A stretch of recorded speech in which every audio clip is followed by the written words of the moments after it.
I attune myself to the creative impulses that seek to dwell in, through, and as me today, as we express, or as the divine expresses through us, to dive into the unknown and make it just a little bit more known to you. You get to shape it any way you want to. You get to take it and mold it. Ra says, their words don't have to be your words. They're just giving you the divine message from the law of one, the one true oneness. The one true oneness. It's all or nothing. You get to take it in as an all, or you get to leave it as a nothing. We're not here to change your minds. We're here to give you a possibility of how you can change your mind, how you can grow and expand, how you can shift, and how you can evolve. No two people are alike. You're unique, you're sovereign, you're authentic. So take the words of Ra, take what resonates for you, and leave the rest in the room as energy so somebody else can use that energy and grow themselves. Are you ready?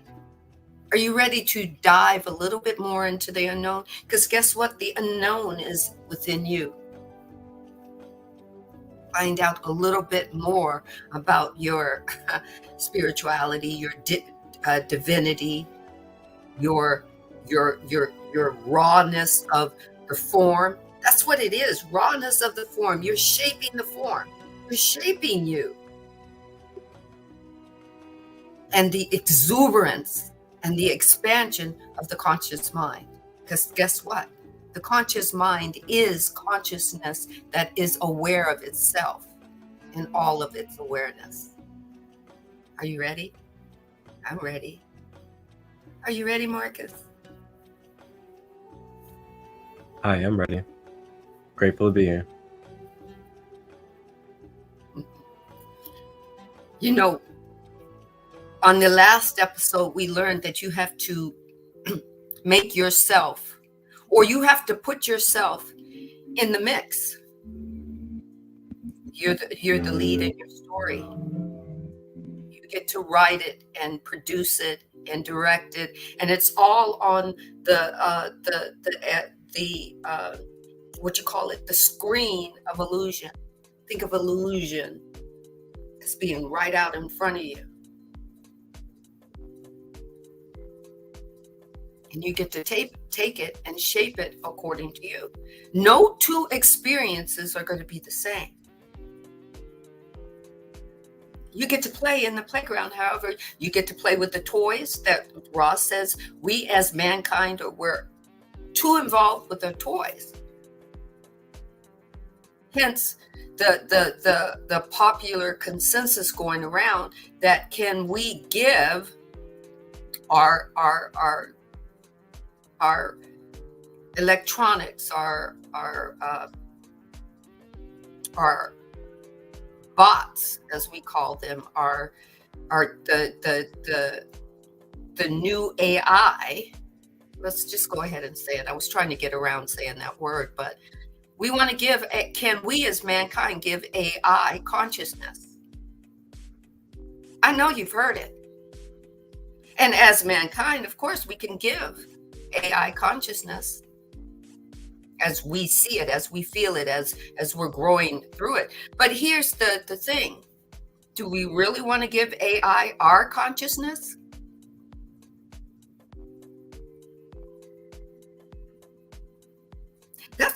That's a deep question. Because that means that you have to go deep, deep, deep, deep, deep. Oh, deep, deep, deep. Deep, deep. Into you. That means that you got to get to know you before you can start giving away what's you. Because if you're giving an AI a version of your consciousness that's not for the highest and greatest good of yourself, and if it's not for yourself, let alone for the rest of those that you're serving, what are you giving? It's okay to be and play with our AIs as toys. But when we want to be a creator, we got to know what we're creating. That's all Ra is saying. Know that you are the creator. Know that you are the one true creator in human form. That you've got a conscious mind and you can create whatever you want to create. But here, ask a question. An embodying question is what I'm creating for the highest and greatest good of myself and all. All in the story. What happens when I opt out of the story and I've created this? That's all Ra wants you to know. Bring yourself into the creative story.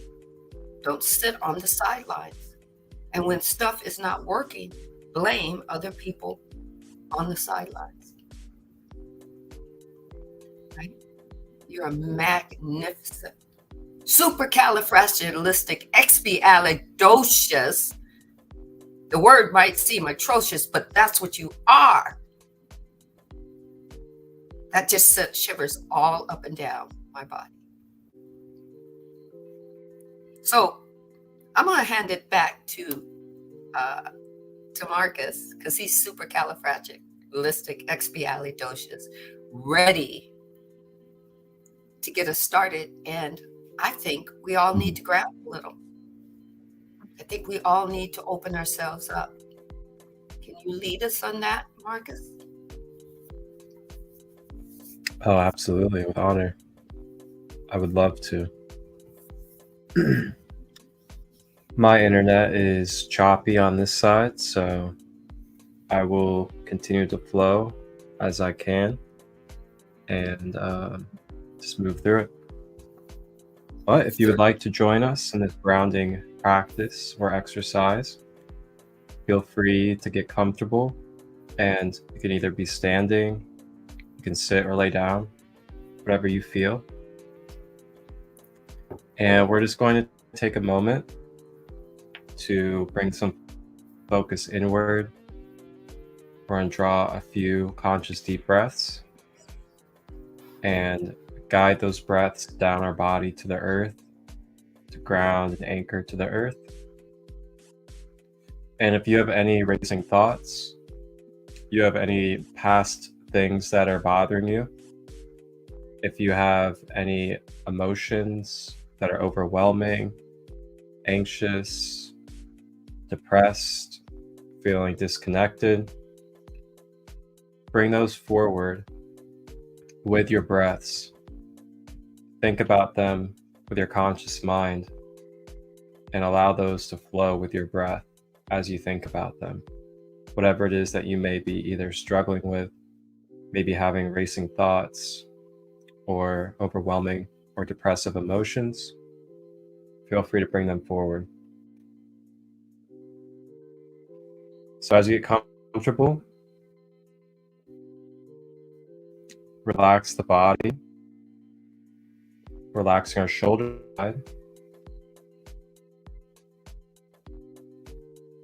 and then checking in with our fingers, making sure that our fingers are not balled up in a fist. And then checking in with the toes, making sure that they're flat on the ground and not curled. And then lastly, checking in with the jaw, making sure that our jaw is loose. We're not clenching our teeth.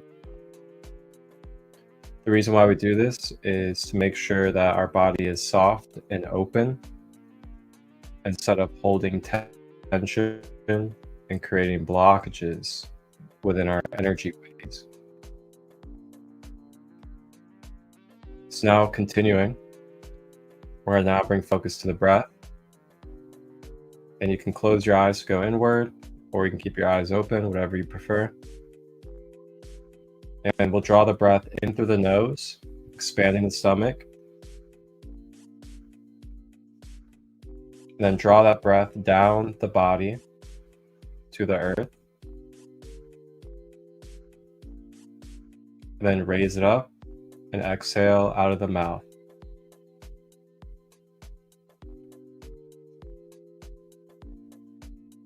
In through the nose, down the body,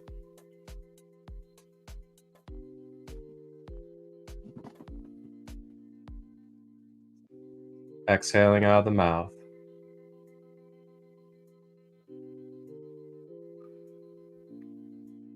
In through the nose, down the body, out of the mouth.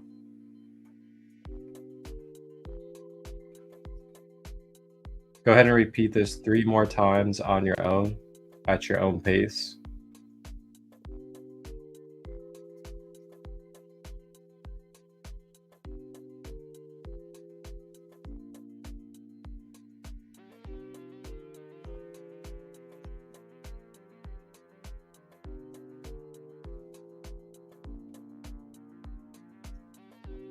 Remember, if there's anything lingering, any struggles, you can bring it forward and release it through the breath.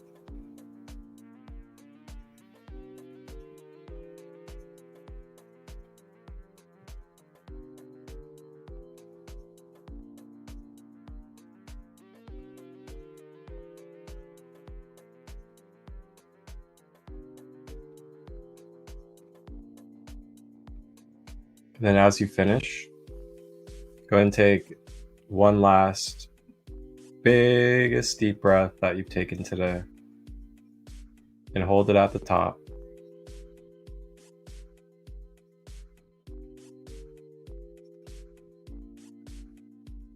And release.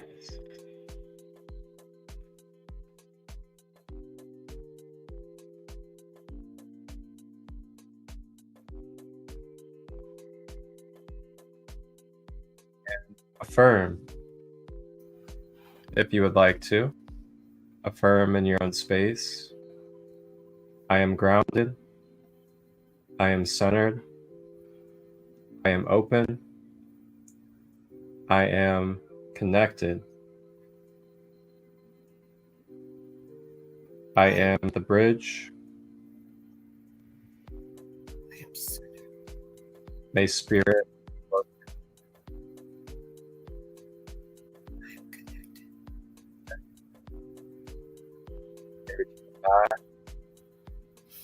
open your eyes, move your body. And feel free to share in the comments how that was for you, if you wish. As you could And see, may we carry forward this just momentum. cleared a lot of throat chakra. It was like the moment we started. Mm. Mm.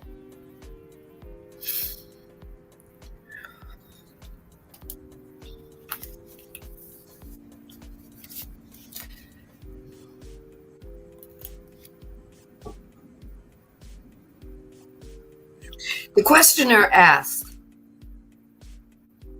Ra, if an individual makes effort to act as a catalyst in general to increase awareness of planetary consciousness, not just only the singularity of that person, but when we hold space for our planet, is he of any aid in that direction, or is he doing nothing but acting upon himself? This is an embodying question, because we tend to, as human beings, think that when people are saying, I'm going to pray for the planet, that they are doing it because they want to be noticed.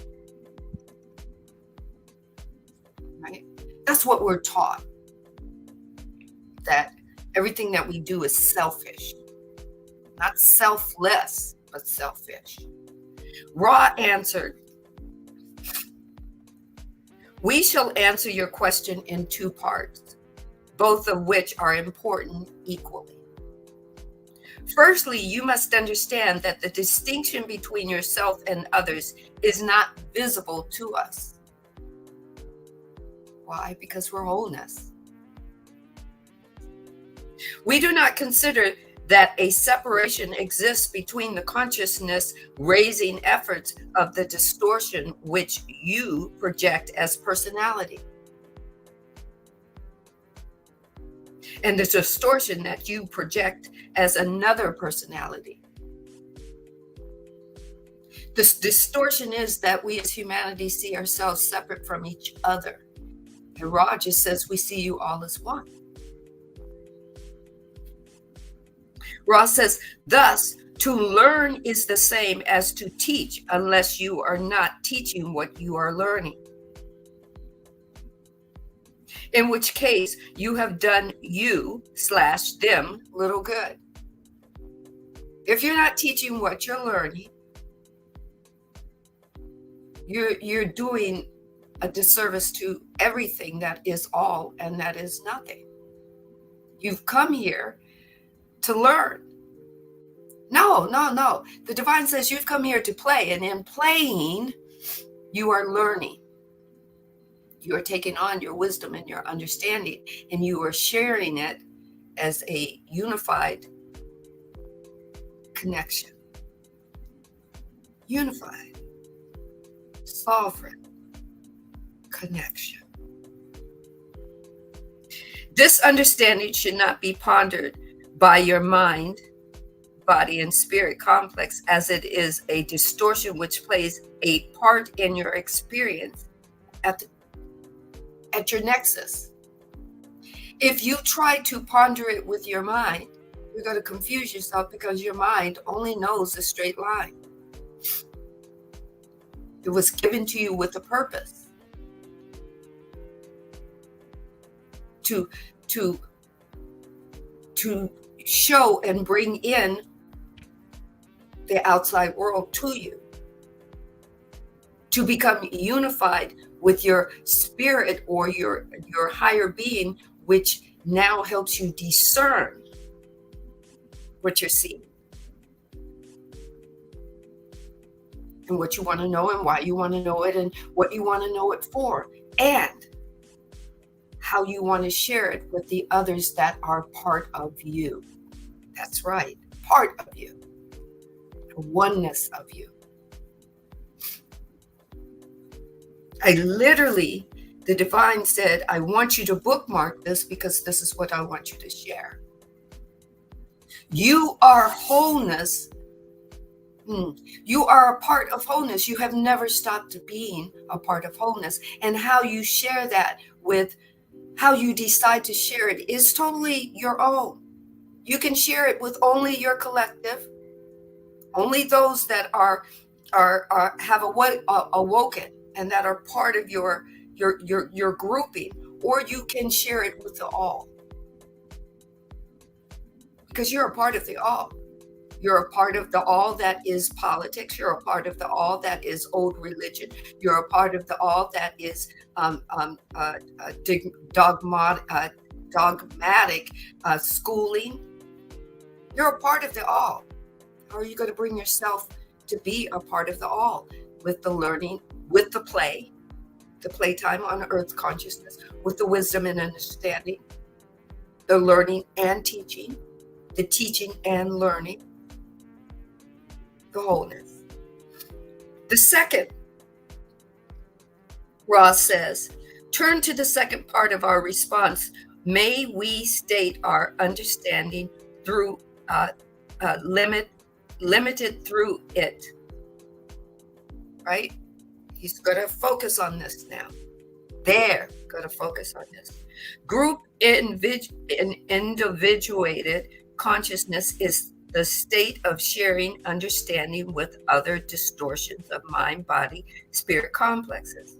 which are within the evident reach of the mind-body-spirit complex. Thus, we are speaking to you and accepting both our distortion and your own in order to enunciate the laws of creation, more especially the law of one. We are so much talking. We came out of one group saying, we're free. And then within the group that we moved into our freedom with, we moved into another group, and now we close it off. The divine wants me to use an example. Music is octaves and notes of the universe, yet we call it either secular music, religious music, spiritual music. We separate it.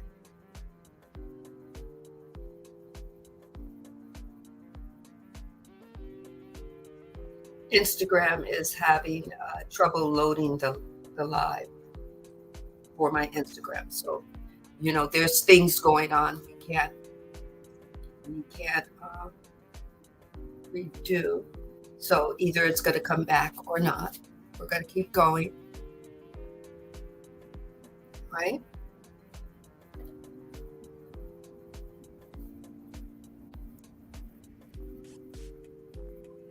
Ross says, we are not available to many of your peoples, for this is not an easily understood way of communicating or a type of philosophy.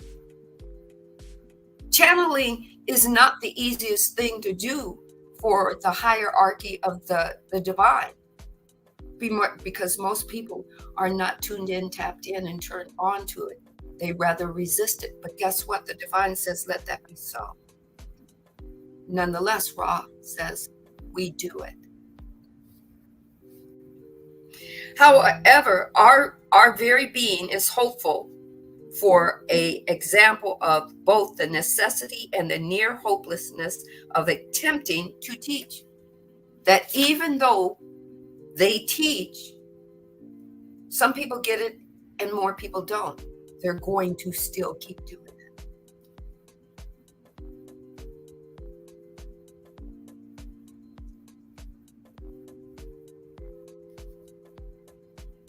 They're going to still keep doing it. Ross says each of those in this group is striving to use, striving to digest, and striving to diversify the information which they are sending to many channels. You know what channels are? You are the channel.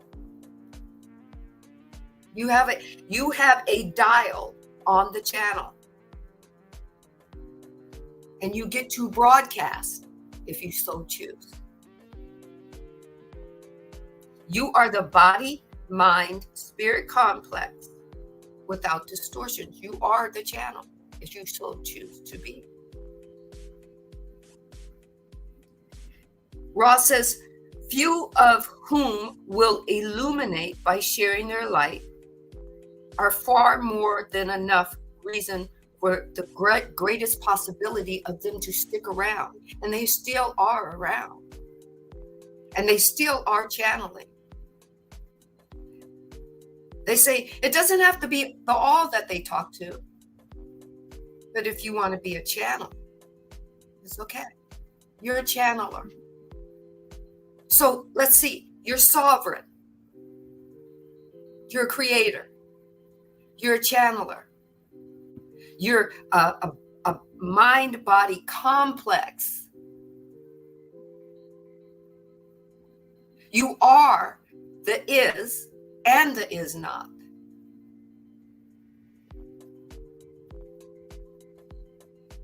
And your wholeness. So even if you're looking at somebody who you're not liking what they're saying, it's okay. You're part of the wholeness of them. And it's okay to still have unconditional love for them and not like what they say. Any woman who has been a mother knows this. You can love your children immensely, but not like the shit that they do.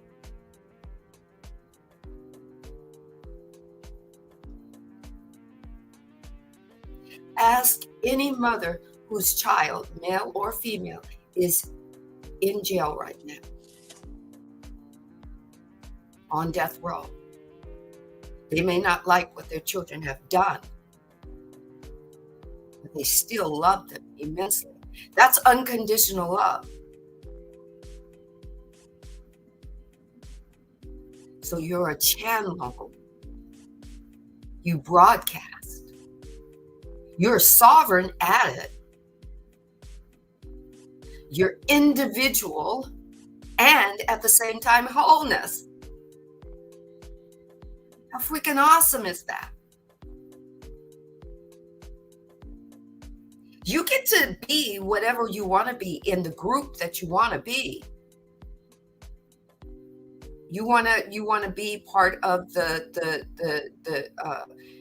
144, or you want to be a part of the collectives, whatever collectives you want to be. The divine says, go ahead, be that. That's a choice. That's an experience. But don't ever forget that you're wholeness. That you're not separated from anything that's out there.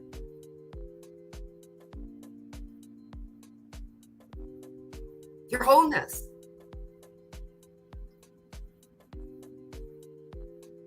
Any question about that? How do I work my wholeness? Doesn't mean you have to be in the presence of people that do things that you don't like just because you're part of the whole of them. They're having an experience. You can opt out anytime you want.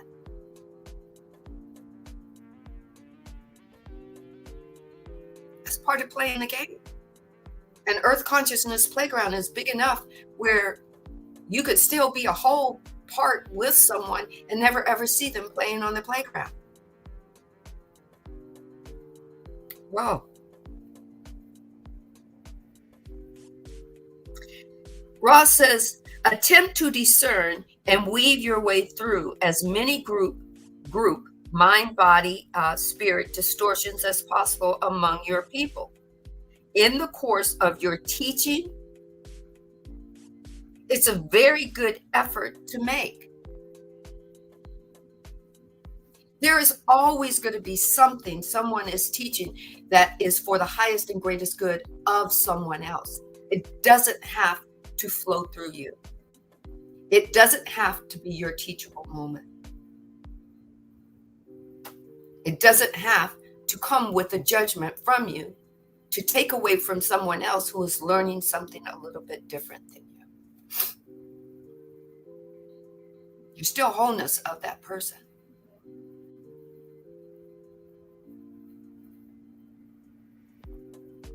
If you feel that you have to bring negative energy into a room and debate something, then you have to ask yourself, what within me am I seeing that I am reflecting the need to debate it, to resist it, to not allow somebody else to gain wisdom and understanding from it, even if it's not for me. That's going to, that embodying question is going to come up.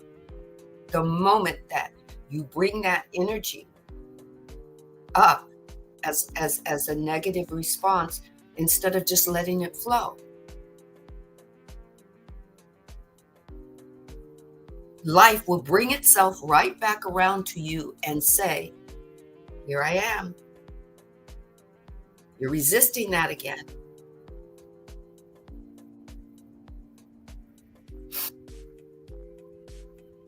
Ross says, we can speak no more valiantly of your desire to serve. May we speak in another capacity upon another subject. Ra keeps saying in his first, in the first, book one, in this book, in the first couple of chapters, the question keeps getting asked, and it just gets asked a different way. And Ra says, you're asking the same question. I can't answer it any more visual than I already have. Your wholeness. But you're each singular and unique in your experience. Let someone else have their experience. Love them. But even if they're experiencing lower density energies like hate and lack, doesn't mean you have to be in their presence. And you can't stop them from experiencing their story. What you can do is opt out, but you get to opt out with love. And it's the hardest thing to do. You look at all of television and you say, why do people hate so much? And why this and why that? It's because they're each having a unique story, and they found individuals that they can commune with like-minded stories. Just like being on a playground, being a little kid. Everybody converging on the tetherball court or the volleyball court or the baseball court. Or back then when I was doing it, it wasn't baseball, it was softball. Everybody that wanted to converge with reading books, they called them the bookworms. So they sat up under a lunch bench under a tree, and they all were reading books. The bullies sat in a corner of the school ground trying to figure out who they were going to bully next. Those were experiences and stories. You get to love them because you're wholeness. Because you came from the wholeness thereof. But you came into a foreign body as an expression of the divine. I'd say, things that make you go, Back to you, Marcus.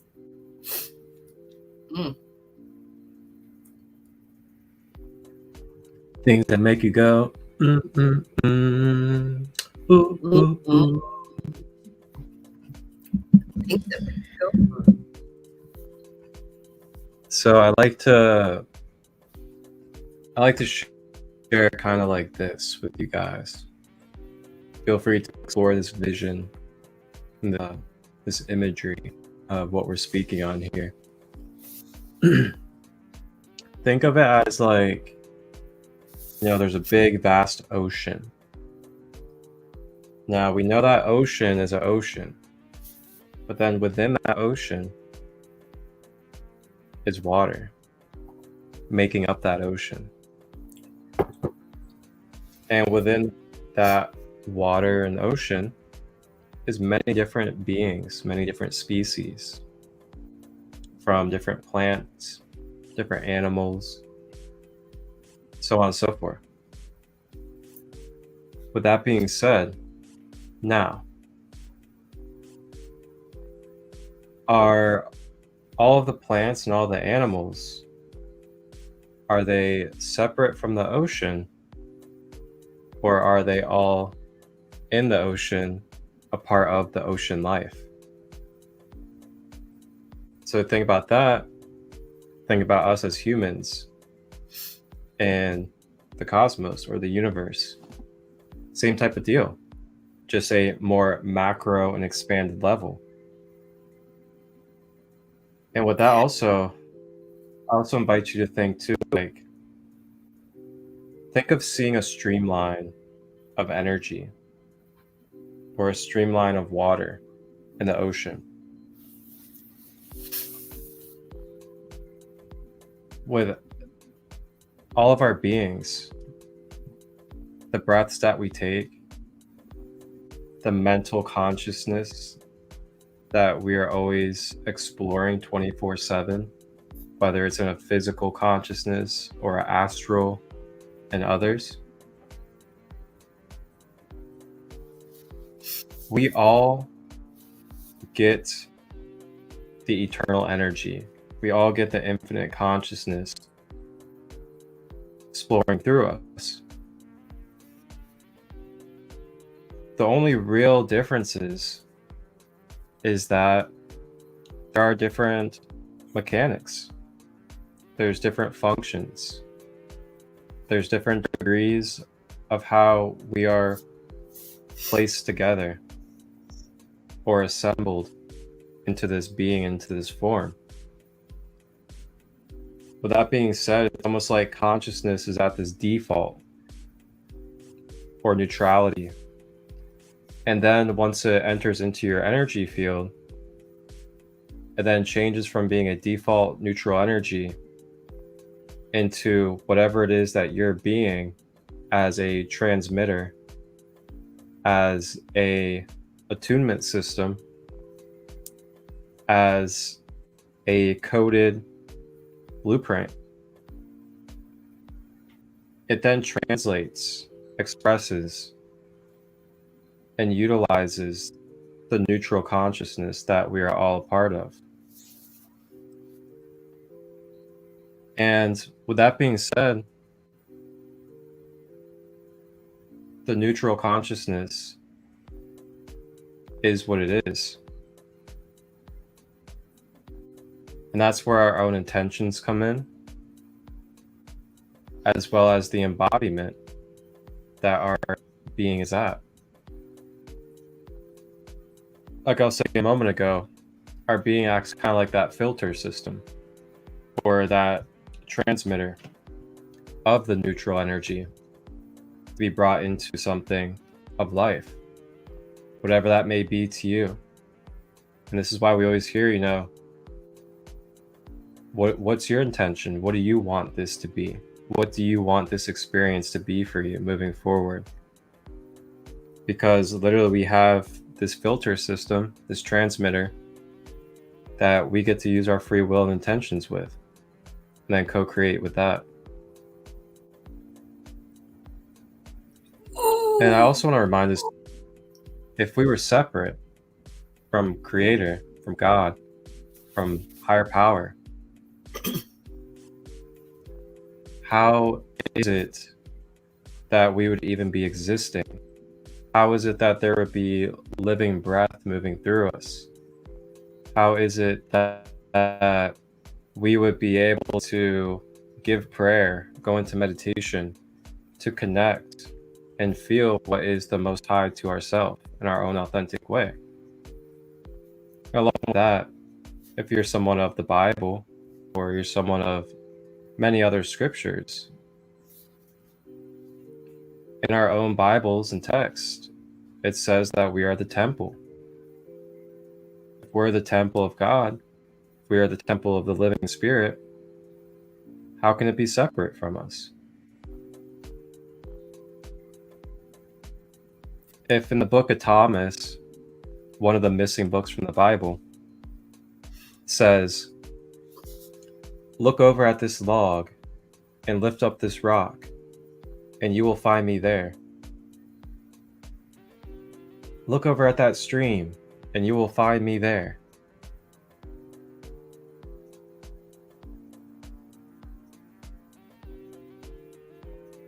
Jesus is telling us, you guys can do the things that I can do, but even more.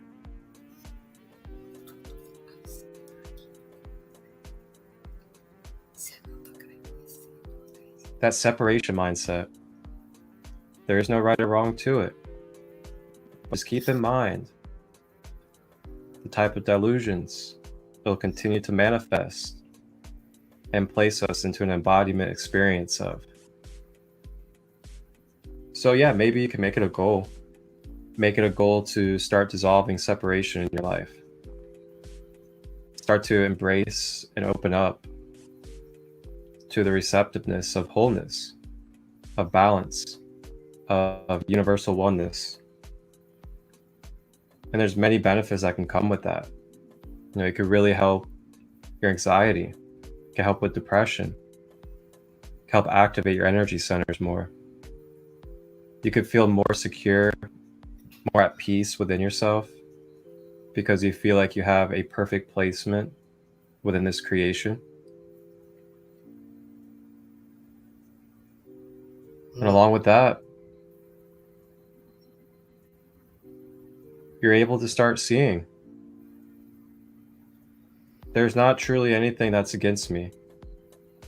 There's not something outside of me or separate that is battling me or is trying to take me over, try to destroy me. Even the things that are causing resistance, even the frequencies that don't resonate with, are nothing more than mirrors. Other contrast expressions of not just outside world experience, but expressions and experiences of who I am. And through my perception, my filter system, I perceive it with where I'm at. If I don't like what I'm perceiving, then I've been given the free will and the divine gift of being able to shift my consciousness. Such power we have to be able to just snap of a finger. I'm done feeling irritated. I'm done feeling angry. I'm going to go step my feet onto the earth and take a deep breath. I am going to start doing the things that I love a little bit more.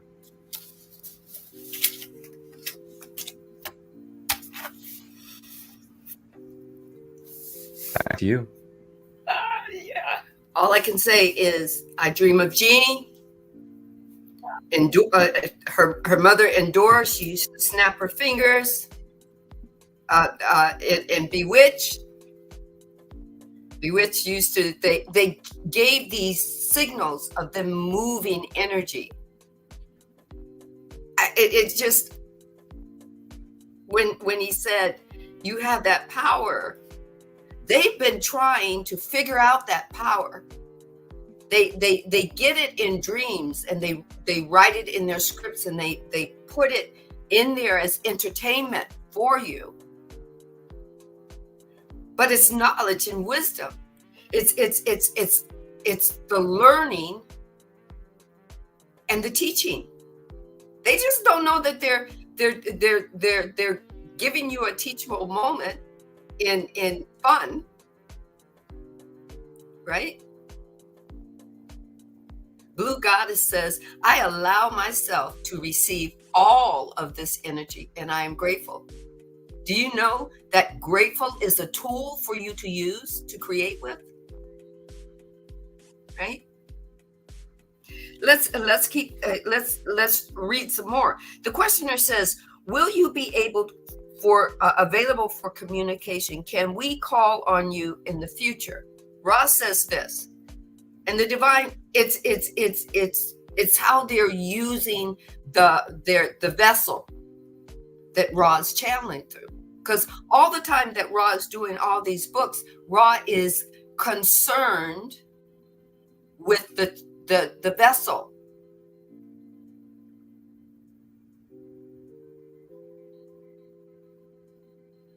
And it keeps the questioner looped in.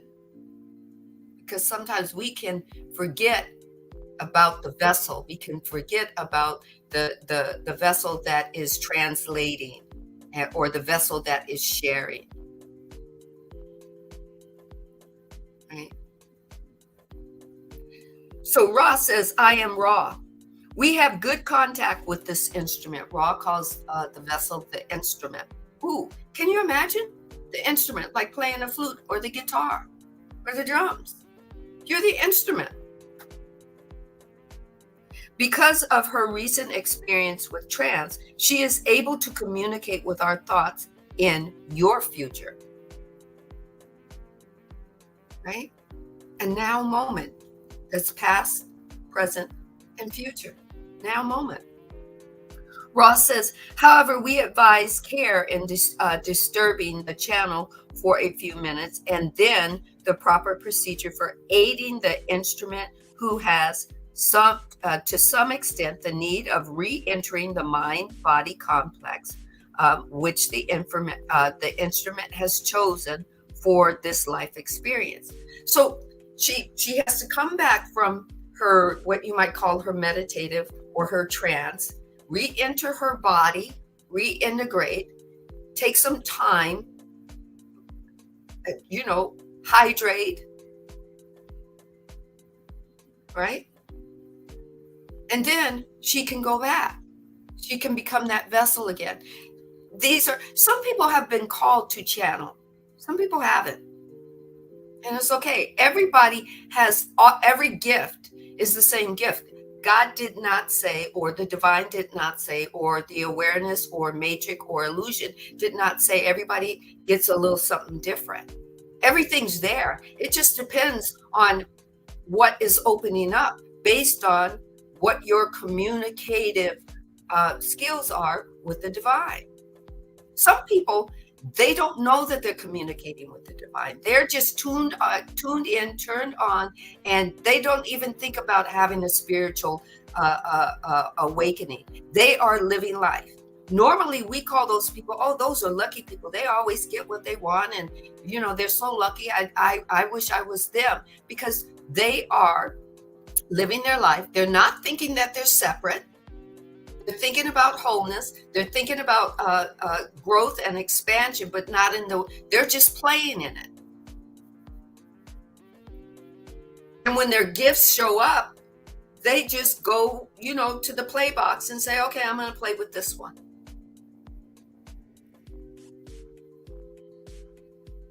They take care of themselves the best they can. They might not eat or do the things that you do to take care of your body. They might not eat holistically, but they eat 3 meals a day. They don't overeat. They don't overdo anything. Maybe. Who knows? Jack Benny was a person, he died well into his 90s. At that point, that was really tremendous, because they believed he smoked, he ate whatever he wanted, he had any girlfriend he wanted, he lived his life, he enjoyed his life. He smoked, he drank, he danced, he smoozed, whatever. He did it all. But what he did was, everything he did, he enjoyed himself. He lived the experience. What they found out is he didn't listen to people tell him what he couldn't do and what he could do. He just did it. And he always said, I care about people and I want to make them laugh.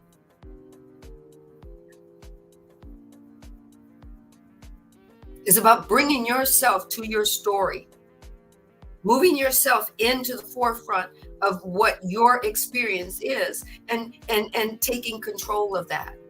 How you want to see it, how you want to feel it. The people that you have in your story, or on your chessboard, or on your checkerboard, you get to move that. You're playing against you. You get to jump between chairs and play with you. When you're playing with consciousness, you're playing with you. Take care of you. You're the broadcast. Take care of you.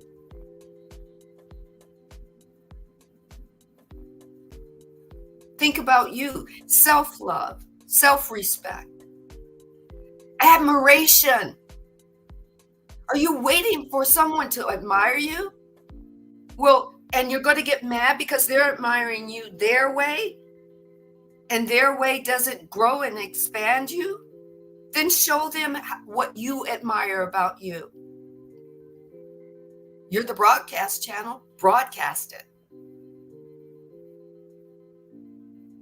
Back to you, Marcus.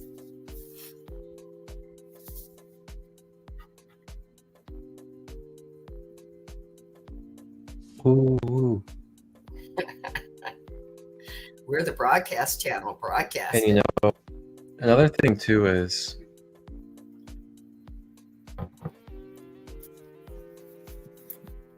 the more that we're able to embrace, the more that we're able to remember and embody wholeness,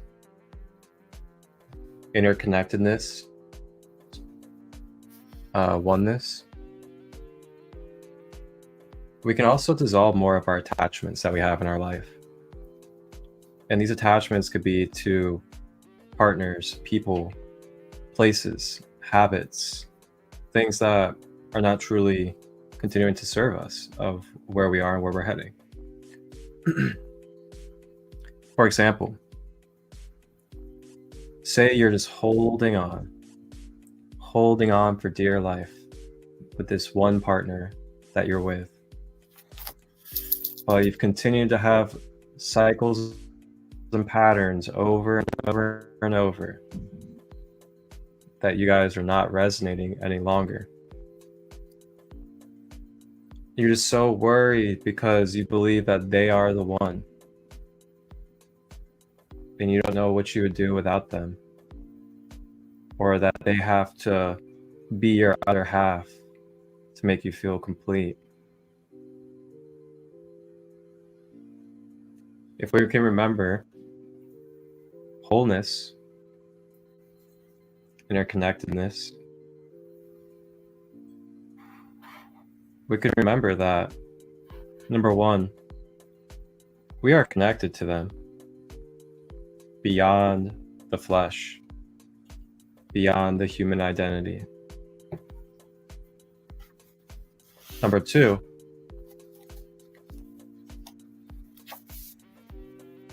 there are others out there.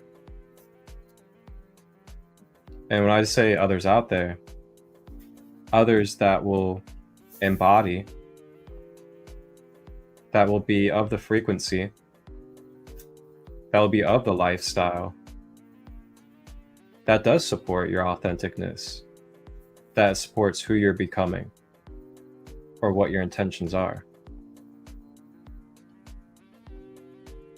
We're so vast, so expansive, that literally the universe can simulate right into your energy field the next person that would fulfill this for you in your life. But you have to want it. You have to ask for it. Also take the actions and steps that will put you in the position for it as well. So say you're really wanting a certain type of partner in your life, but you're still holding on to that partner, that you can see the gap expanding in resonance. You're so worried about how they're going to feel, what they're going to do if you break up or if you move forward. But then you're also in your true spirit and soul wanting to open up to a partner that's more resonant for you and where you're heading. Now, how is it that we're going to allow the space or attract into our life what it is that our soul is literally calling over and over through us to want in our life? But we feel lack. We feel like we are not whole and have to hold on to this one individual.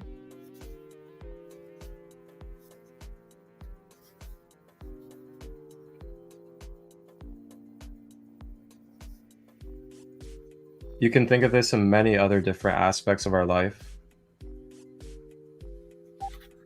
But my whole point to bring this up is when we can see that picture of wholeness, everything being connected within all that is, knowing that nothing is truly lost or received, but is a change of energy, a change of form. And soul to, so we may even be connecting with that same soul, but in a different body, as a different partner.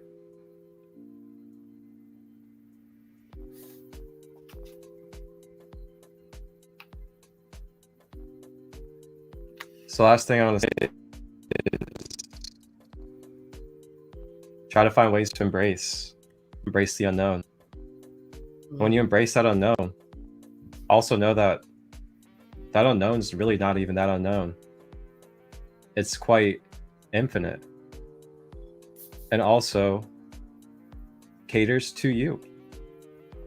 It serves you. The unknown serves you. Even though it's unknown to our human senses, it's still serving.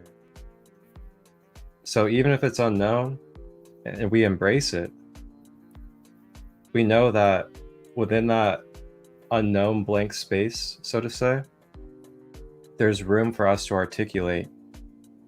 There's room for us to splash the paint, to express, to place our intentions for manifesting and attracting.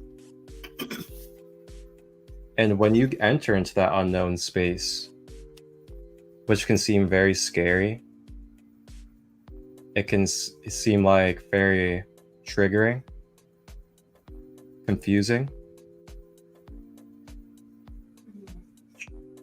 Try to remember this. When we're in those spaces, it's an opportunity to almost have a fresh start. Really opportunity to be able to take a space of solitude or deep reflection upon what it is that you would like to make out of the unknown. What type of path would you like to carve through this blank slate of unknown energy or unknown experiences that are coming into your field?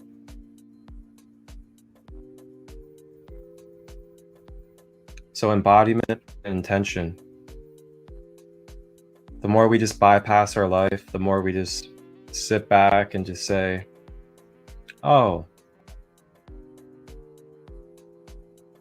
this savior is going to do it all for me. Divine is just going to do all this for me. Now, don't get me wrong. Yeah. With your consent and permission, you can allow your guides to do a lot of things for you. But keep in mind, being on the ground, there is groundwork with having these avatars. Yes. Yes, yes, and yes. Yes. All I can say is yes. Right? Our eternal spirits that came into this existence with us, that walk with us, our ancients that walk with us, they cannot do anything unless we give them permission. They honor the law of one. And the law of one says we have free will. Now, they can slightly move things out the way. You kind of go, oh, that car almost clipped me. They stood in the middle of it and they kind of prevented it from happening. But it's because they were given a process of things that they were supposed to do in the story, like whisper and give you a navigate, and you get the choice. Here's an example. You go the same way to work every day. You take the same 12 streets, come hell or high water, as my mother used to say. Then this one day, you come to a stop sign. And you hear this whispering that says, go right. You know, that's a little intuition. third eye, or what I call first eye. It says go right. But no, I gotta do the same trick. I'm just going to ignore it. And then you go right. And as you're going through a stop sign, you get clipped by a car. Right? And that little inkling in you was, I had a moment when you're talking to someone else. I had that moment before I got to that stop sign that I should have made a right. I guess I should have listened. Your higher being, as it's coming online, while it's honoring the fact that you have free will, it's giving you, it's guiding you, it's being your internal compass, but it's giving you choice.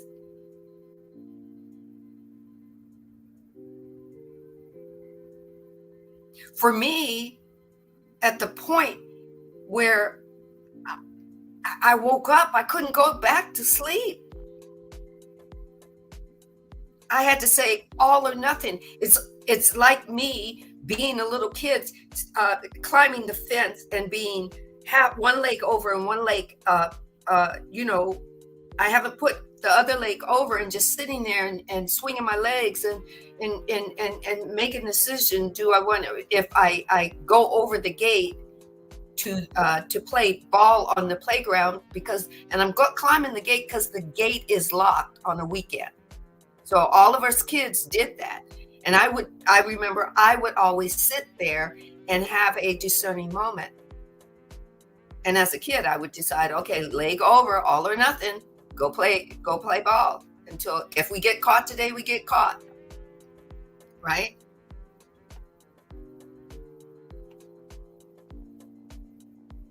We get to have one leg over. We get to have one leg into the unknown, and we get to straddle the unknown until we want to take that deep dive and go, I'm all in. And then, if you're like me, I just went, my angels have, as long as it's for my highest good and my free will and the free will of those that I'm serving, intercede on my behalf, show me what I need to see that I haven't seen. And I do that. And I tell my ancients, come follow me. So I look back and going, good. People look at me and go, why are you looking back? It's like, I'm making sure they're there. But you get to do whatever you want to do. The reason why we're saying, the Ra is saying you are wholeness, is because those ancients that came before you, that came before you, even before the earth realm, that came before you in the divineness and wholeness of other planetary and other galaxies, they're there, walking before you, pushing things aside, vibratorily. You get to act like you got them in front of you. If you remember every movie that you've ever saw where the king was walking, he had guards at all sides. In every movie, in every Sinbad movie, every movie that you've ever watched. In every movie that you've ever watched where they showed the president of any country, they've always had all these people that surrounded them, protecting him. You are the consciousness of the divine in expression. And the divine said, I'm sending my child out, and I'm sending him out with guards. He's always protected. She's always protected. And as she becomes more, or as he becomes more aware of it, she gets to be the transmitter that transmits to your spiritual guardians what you want them to do or not to do. Yeah, I said it. To do or not to do. They are wholeness within you. And they acknowledge that you, as the form being and the conscious mind, have free will. Even your higher being that sculpted you knows that you have free will. So even if it is starting to come online, starting to come become awake from its mini slumber, as it's waking up, it's acknowledging that you have free will. So it will be the small voice that you hear. It will speak to you through your third or your first eye and be intuitive.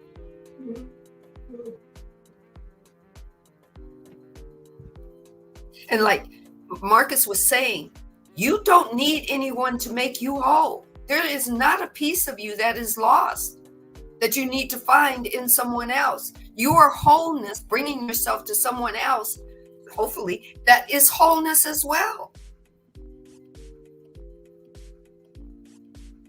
No matter where they sit in their story or their growth and their expansion.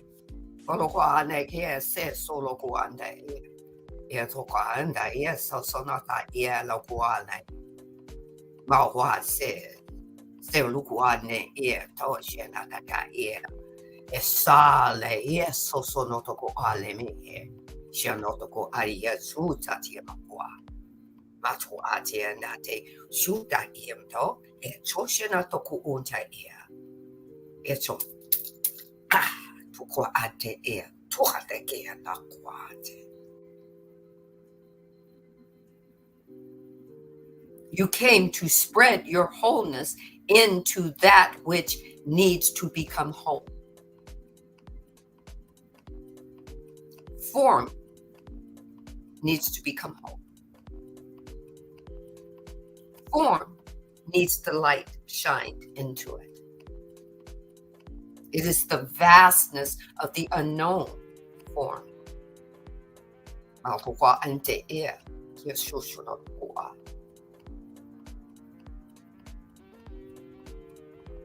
The moment you came out of your mother's birth canal and took your first cry, that was you in form, shedding light everywhere in octaves.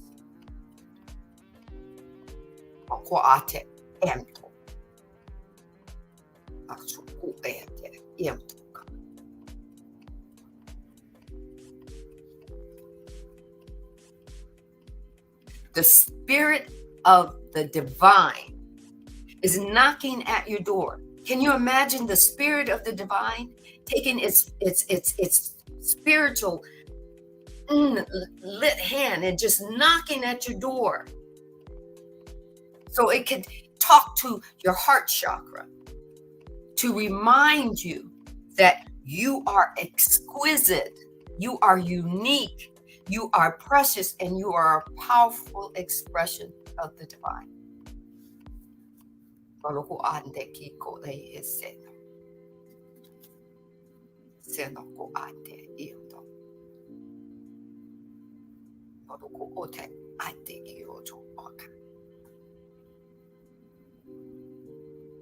You're that expressive.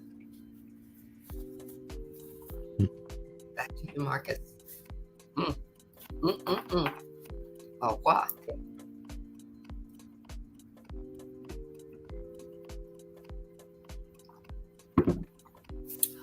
Oh, we.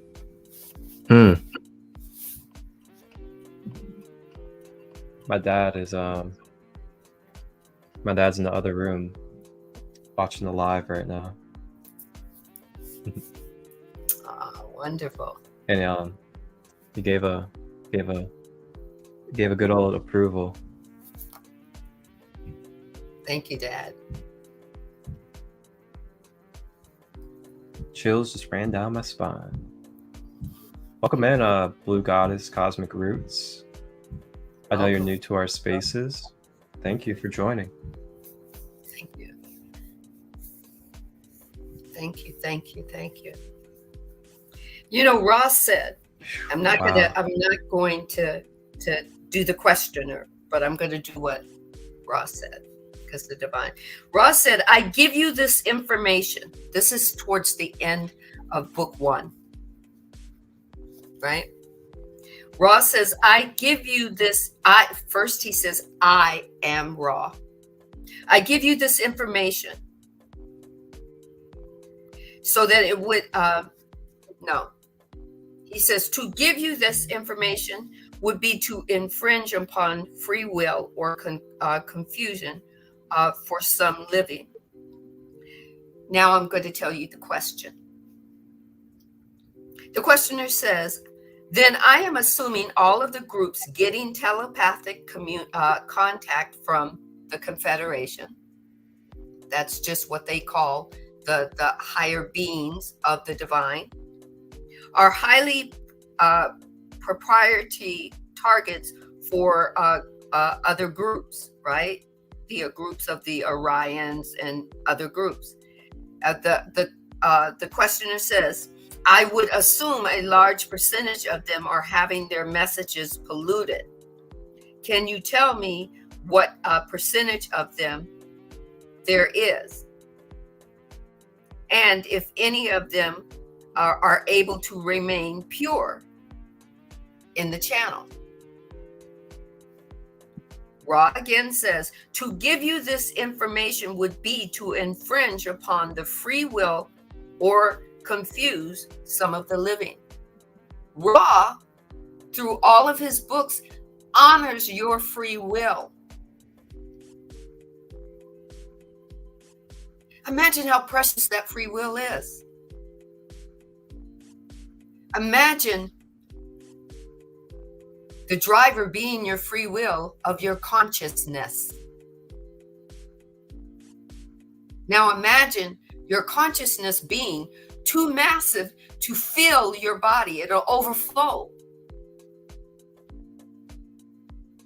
Now imagine that driver of the consciousness so overflowing that it connects with Marcus's consciousness and my consciousness, and it flows in and out. That's wholeness. Drivers just flowing in and out, in and out, in and out, up and down, all around. And not even in a straight line. How cosmic is that? There was a movie that Bruce Willis played in where he had to protect this weapon, and it was a woman, right? I think it was the woman that also played in a lot of the zombie movies, right? I think it's called The Fifth Element is the movie, I think. And they did a lot of the sky routine where the cars were moving back and forth and everywhere, right? And one of the scenes was he had to drive his taxi with her in the back seat, and he was being chased and moving all through the element of the air. Now close your eyes for a minute if you've seen that movie and imagine everything being consciousness. And our vehicle, our body's vehicles just moving without ever walking on the ground. We're being propelled by the driver of consciousness, being the all that is and is not. And that all that is and is not is honoring our free will on how we want to move. And guess what? Some of us are not conscious of it. And that's okay. Because the divine, that driver is still moving us. Imagine all that consciousness, all that cosmic flow everywhere, all at once. It's organized chaos. That's why our mind can't grapple it, because it's chaos.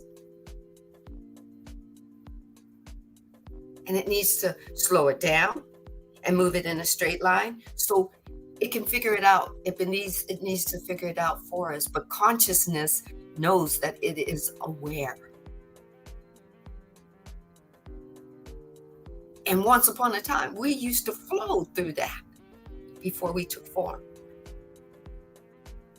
And all of that is the expression of the divine honors our free will. They answered the call of earth consciousness every time she called. And every time they came, they honored. She told them, you got to honor free will before you come in and start doing your grid work and start holding space and taking on foreign bodies to lift up my light quotient so I can shift. You got to honor the fact that free will is vibratorily necessary for this expansion and growth. I'm going to read it to you again. Ross says, to give this information to you would infringe upon the free will, or it would confuse some of the living. I can't tell you who's doing what or what they're not doing. I can tell you that they're doing, that they're being.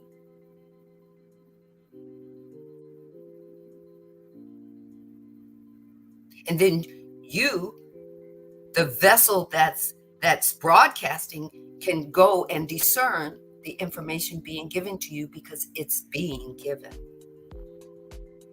In books that we read, in movies that we watch, in music that we listen to. But no, the expressions that are of the whole have a right to free will, and we cannot usurp their free will. Unless, guess what? You ask. Oh, let's quote the Bible. Ask, believe, and receive. And then let's throw something in there. You ask. To believe is to embody. To receive is to allow it in, and then take hold of it and use it.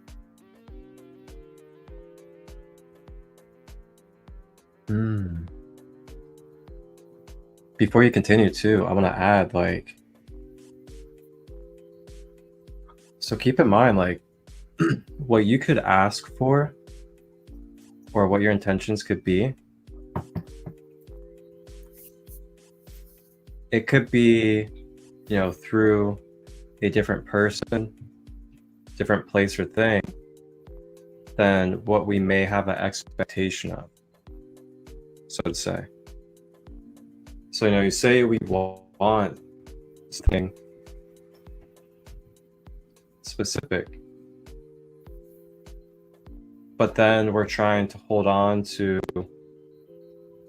identity or a single person being what that is that you're wanting and setting your intentions for. But keep in mind, sometimes that person, that thing that we may want that to be what our intention is, may not be ready for that, may not be in the vibratory field due to their own free will. And that's something to consider when we're sharing this sacred universe together, is not only does Marcus, this individual, however you like to identify this figure, have free will, but Sandee has free will. Kaya has free will. My dad has free will. The doctors, workers, the presidential candidates, they all have their own free will as well. So just keep in mind that, yes, out of our free will and our intentions, we may want something with somebody, but they also have to have some type of match vibrationally or intention out of their own free will to be willing to embark upon that journey with you. We can't force someone to be in a relationship with us just because that is what we want or that is what our intention is. There's ways that you ask for what you ask for, but there's, I kind of talked about this last time, there's gonna be a process, there's gonna be different kind of stipulations, so to say, that will come with that in order to achieve or to have that in your life. So if you want to really have a deep relationship with somebody, just know, like, there's going to be some things you'll have to learn about them. There's things you'll have to start learning about your own self while being in a dynamic with them. And there's other things that'll come with that as well. And on top of that, the other living being has got to have the free will and the willpower in their own self to want to make the choice to also be a part of your intention and what you're putting your free will into. So just some things to consider. Just remembering that, you know, as the I am, and there's many other millions and billions of I ams, Right. we all have our own free will. And that's where resonance comes in, as well as cooperation and collaboration. Oh, I love that. Cooperation, collaboration, and resonance. All in. Back to you. All in resonance, cooperation, and collaboration. All in one. That came out of one octave. I want to add, before I finish this little paragraph, with the thing is, we are so pulled by the information of soulmate. We're so pulled by the information of our what is that called? Our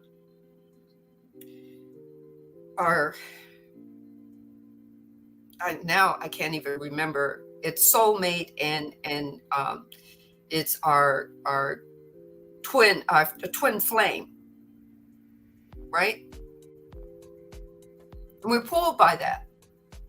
There's only one soulmate, and if you don't find him here in this lifetime, then you got to come back and do it again. And twin flame. Oh man, if my twin flame is somebody that is not for my highest and greatest good, I still got to do this story, because there's only one of those. Well, that denotes limitation. It really does. I had to really meditate on that one a lot. That was an embodying question that I kept going back. Is I would ask the divine, if you're telling me that I have infinite possibilities, and then turning around and giving me this information from many, many different books and people with workshops and showing this, then how is this wholeness if I miss if by some chance I didn't wake up in time and I miss my soulmate, I'm not going to get another one. Or I'm destined to have only one twin flame, right? And it's a relationship that's a lovey-dovey relationship. It's personal, and you know, because I always thought that my twin flame was my baby brother, that we were just separated by 3 years. But he finishes all my sins. He's a Gemini, like I am. We are connected. We've been doing this a long time. That's how I felt, and the divine confirmed that for me. But the divine says you can have any story that you want. Those who want to have a story that they only have one soulmate, and if they miss it, they're fucked. Then let that be so. They can only have one. They have a twin flame, but the twin flame, they're having a tumultuous relationship and they don't want to leave it because that's their twin flame. Then the divine says, let that be so. You have free will. The person that you're with has free will. If you want to have something different than what you have the free will to push the opt-out button and change your story.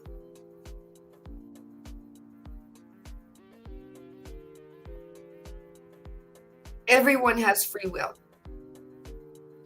You can look at somebody and say, he's my mate, but you've got to ask yourself, are you looking into that with the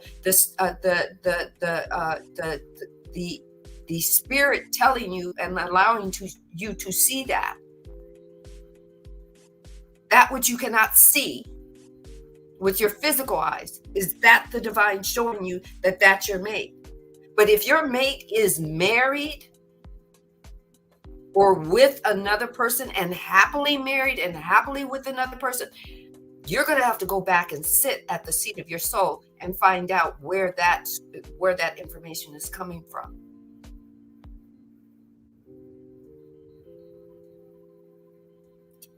Do you take what resonates, leave what doesn't? It's about free will. It's not about stalking somebody till they change their free will and stop being happy with another person so that they can be with you because you found out that that's your person. Or you found out that that's your person and you have to change that person's personality to meet you. That's your person. And you're vegan and you're holistic and you're living this life, and this other person has not stopped drinking, they have not stopped smoking, they have not done anything, but you had a reading and somebody told you that that's your person. You have to go sit at the seat of your soul and say, with free will, is this truly the person that you have for me? Let me see those things which I cannot see with my physical eyes, which I cannot hear with my physical ears. Show me that. I need to go into the depths of me and find out what's really me for my highest and greatest good, and for the highest and greatest good that you've appointed for somebody else to be for you. Right? Back to you, Marcus. I don't know. That might be for somebody later on in the replay. I don't know.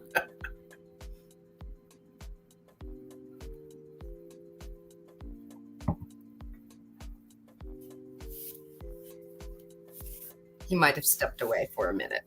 So I'm going to finish reading this paragraph.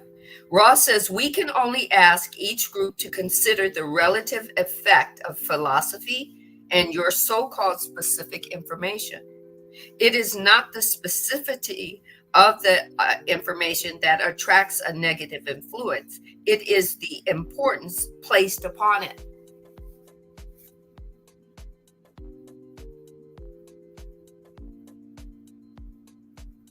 What importance you place upon something. What importance you place upon something that feels negative to you. And you focus on that negative. All the universe knows to do is to bring you more of that.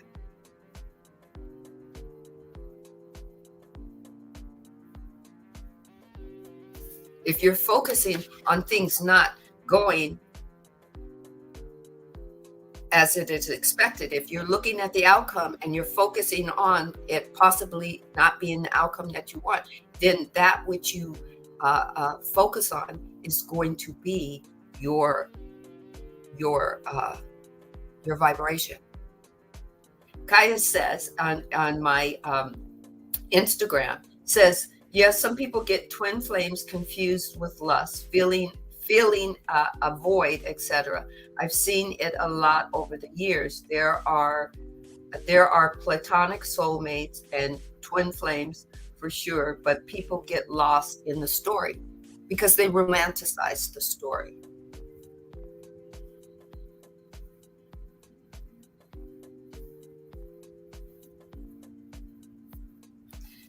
Marcus, are you there? Marcus, are you there?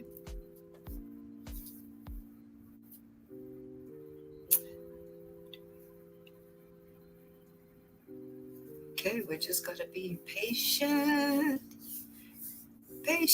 So let me then go to the next, right?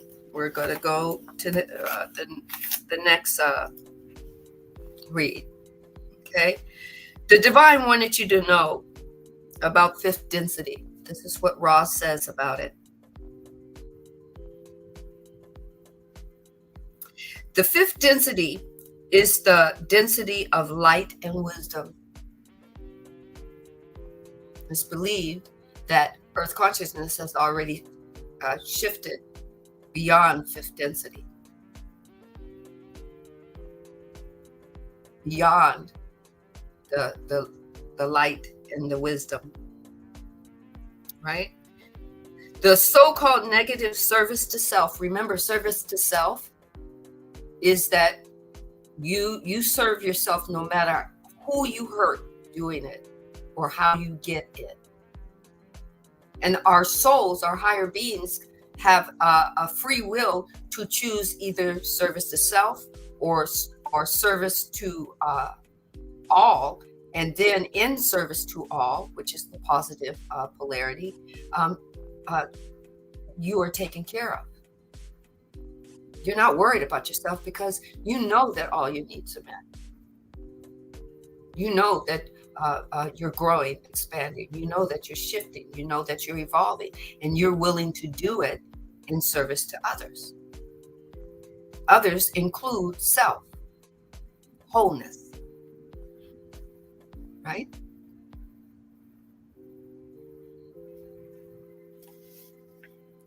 Ross says, the so-called negative service to self entity is the density, in this density is at a light level of awareness and wisdom and has ceased activity except by thought. The fifth density, negative, is extraordinarily impacted and separate from all else. It means you grow and expand. It means that you start seeing in fifth density consciousness, you start seeing third density in a different polarity. So some of those political figures that you're seeing are doing the negative polarity. By the time they get to fifth density, they're going to see it a whole different way. They're going to expand if they so choose. If they choose to shift, remember, it's a free will choice.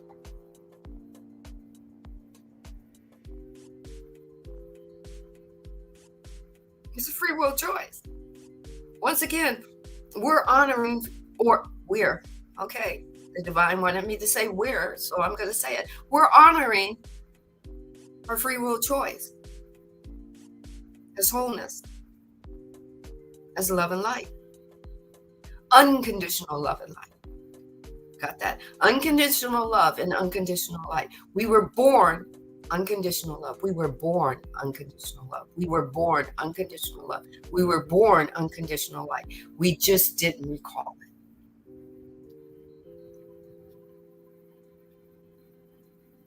And Kaya says, feeling the void. When you're filling the void with unconditional love and unconditional light, is it void anymore? Take what resonates, leave what doesn't.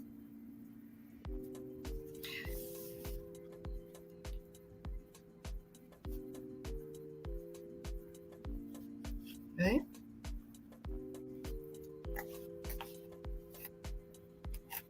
Take what resonates. It's all about you. That's not selfish. The questioner asks, I don't fully understand what you mean. Let's go up a few more. The questioner says, he's talking about UFOs. He says, I'm assuming is to create an air of mystery with the UFO phenomenon. He's assuming that it's a mystery, right? He says, the questioner says, then by telepathy, send many messages, the UFOs, send many messages that could be accepted or rejected under the law of one, right? He's looking at them as separate, even though in this whole book, Ra keeps reminding him, that UFOs are an expression of the divine.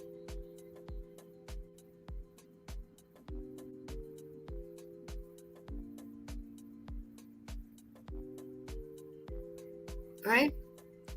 So Ross says,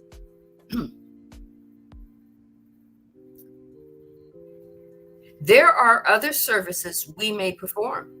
Firstly, the integration of souls and spirits, if you will, in the event of use of nuclear devices in your space-time continuum. This is the Confederation has already done. Why? Because in the book of the Divine Design, they said that in order to come play on Earth, higher entities that take on form bodies could not destroy Earth consciousness's body, no matter what. There is no opt-out clause for that the divine would intercede.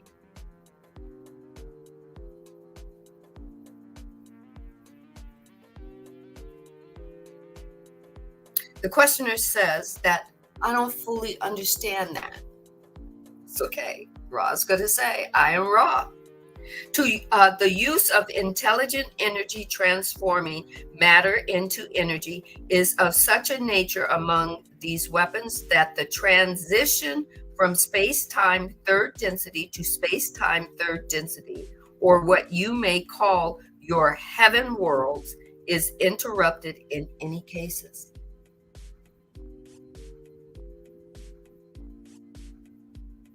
The divine has the ability. Hey, I've been given this dream several, I can't tell you more than several times, more than I can remember, that the dreamer that's dreaming of the dreamer having the dream can stop dreaming anytime it so chooses. Why? Because it's the dreamer.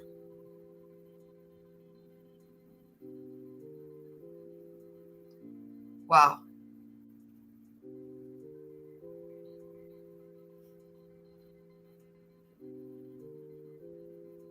Wow.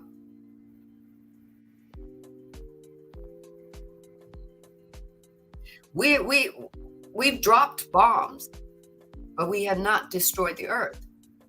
We have destroyed proximity. That's what the divine is telling me right now.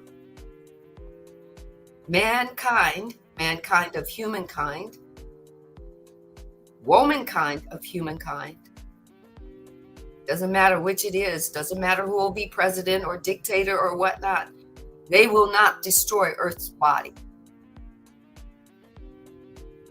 The divine has it locked in that will never happen.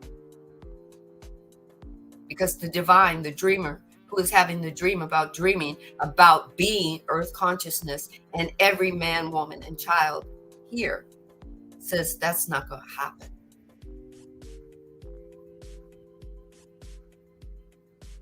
But it's okay if you keep thinking it. Why? Because it's your free will to think it. And I'll give you a version of it. And the version is that there are proximities that get destroyed on Earth, on actual Earth consciousness, her body. But her body heals. Regardless of how bad we talk about her body hurting.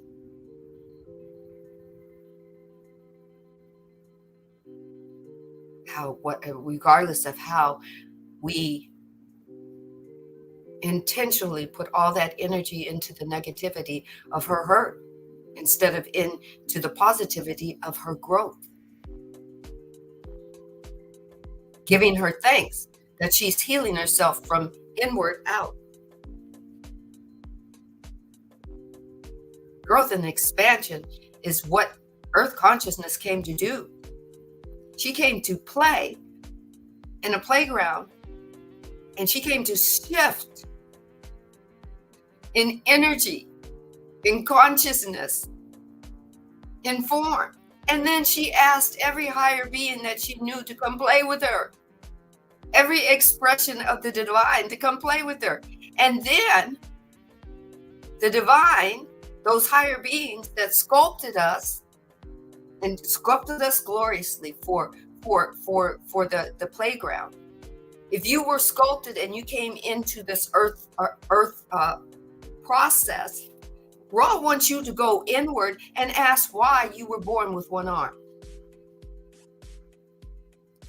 Why you were born with 2 legs, 1 arm, and everything else normal.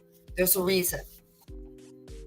Go ask your higher being, what did you come to experience when you created me? Maybe your higher being might say, I want people to look at the rest, see if they could see the rest of me without seeing what I don't have.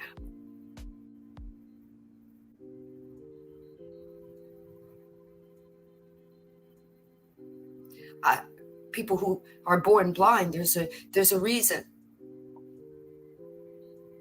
They say they could see everything in their mind's eye without seeing everything. All you got to do is give them your visual of the rose, and they can take it even further. You could tell them, oh, the rose is red and it's got thorns, and then they take it into their third eye or their first eye, and they have all the visions that they can do, the things that they can speak of, the glory that they can tell you.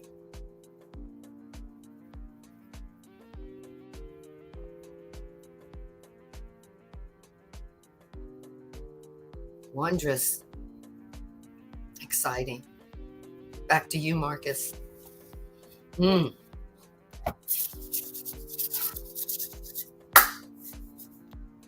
you.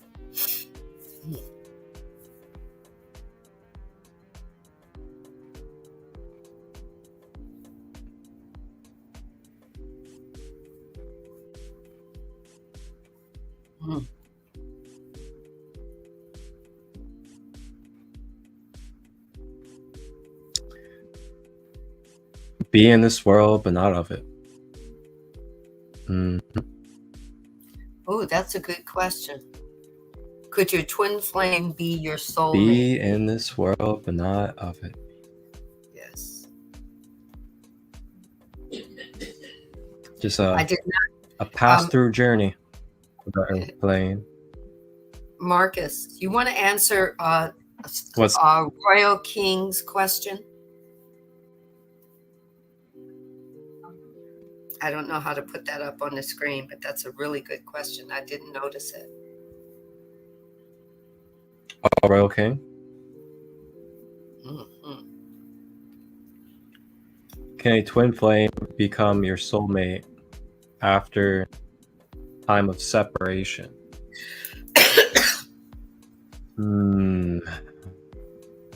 Okay, this question, very 3D. Okay, so number one, we're all subject to change. Nothing is going to forever be a soul relationship with you. As in, since we're all subject to change,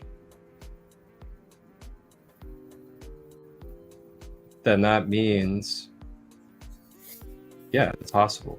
It's possible as a vibrational direct mirror of you on a soul level, which is what a twin flame is someone that is a direct mirror for you and your path at that time, can then become a soulmate.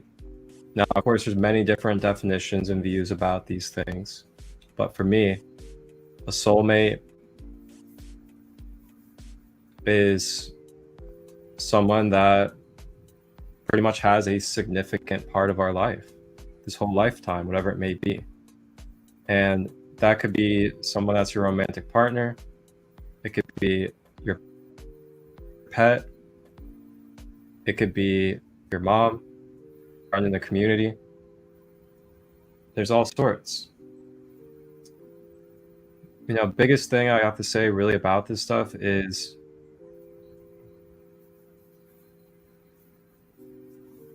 don't get too attached to it. Don't get too sucked to the matrix of twin flame, soulmate, to where you're just going through your life and these illusions of what we are with each other. For me, it's more of just focusing on being present,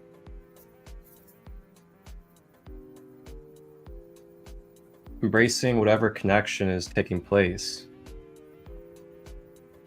trying to grow with it, trying to build with it, trying to learn with that other person, no matter if they are a twin flame, our soulmate, our mom, our child, our pet, whatever it may be. Just being able to see the divine, being able to see the I am, being able to see the creator, the self within everybody, knowing that in a higher reality, every single one of us are soulmates for each other.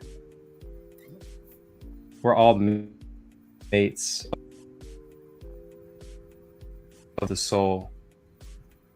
So this is why I really don't talk about, it's why you don't see me posting about, why you don't see me boosting and manufacturing these whole twin flame and soulmate things, is because it kind of puts us in a position, right or wrong to it, but it kind of puts us in a lower density position where we're feeling like we need to depend upon these things, or that we feel like we're either lost or we're not this or we're not that, we don't have our quote unquote twin flame, our soulmate in our life. So last thing I'll say is try to catch yourself. If you find yourself kind of reeling that wire, that fishing pole too far out there, and you're starting to become consumed about this stuff, you're starting to lose your morale, you're starting to lose your psychological well-being over if someone is your partner or not, or your twin flame. Just keep in mind of that. Try to stay conscious of how much by that, and try to create boundaries around it if it's something that's really consuming you. Right. And I agree. is taking you away from the beauty of being present and just enjoying life. But yeah, I don't have finite answers for you when it comes to twin flames and soulmates, because everything is always changing and our dynamics with each other change. Right. And yeah, I'm just gonna leave it there. More than anything, just remember your divine union within, and know that through your natural inner divine union, then you will naturally and organically attract who is of that type of resonance and vibration to match your inner divine union.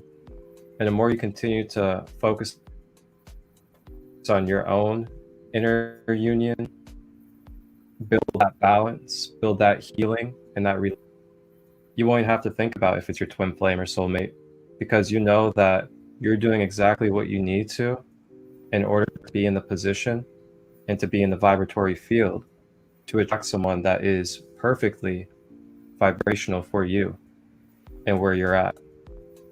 And that's another thing too, is we'll continue to attract where we're at when it comes to our healing process, the patterns we haven't addressed, the patterns that we have implemented, and we'll get mirrors and reflections based off of where we're at with that.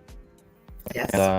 And yeah, just more than anything within, continuing to find ways to balance that inner masculine and feminine, and have that trust, that faith in the divine, that through my actions, through my devotion of my inner union, knowing that my is the inner temple to my outer world, I will naturally draw in and attract my twin flame or soulmate due to my actions, my intention, and my embodiment? Great question. Thank you. Yeah, great question. Great answer. Great infinite possibility of an answer, right? There's always going to be a slight variance to the answer that Marcus says, depending on where you're coming from, right? I just love it. It's my thing is, once the higher being leaves this body, this form, a higher being can do whatever it wants to do. It can choose to come back in any way it chooses to come back. It can come back as a soulmate. It can choose not to even play on Earth's playground for a while. It gets to choose. The foreign body and the mind thinks that it can control what's going to happen in the spirit realm afterwards. And when we let go of that part of the control and just go with the flow, be in flow state and say, well, for right now, in my now moment that I am here, I'm going to enjoy meeting the people that I meet and seeing who's vibrating in my vibratory field. It doesn't matter to me whether it's a soulmate or a twin flame. I'm just going to enjoy. I'm going to enjoy, instead of judging everything, I get to discern it. And then I get to take on what fits me.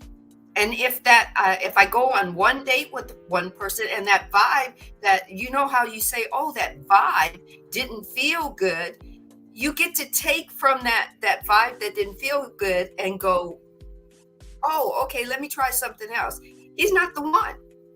And guess what? When somebody doesn't text you back after a date, they're probably not the one. And how much energy are you going to put into the fact that they didn't text you back or they didn't call you back?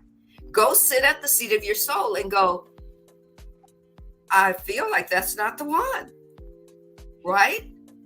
But we have been taught from birth that we want to spend time on people that don't want us. We've been just taught that way. They don't want us. We need to seek and find out why. And then we need to change them instead of letting them flow.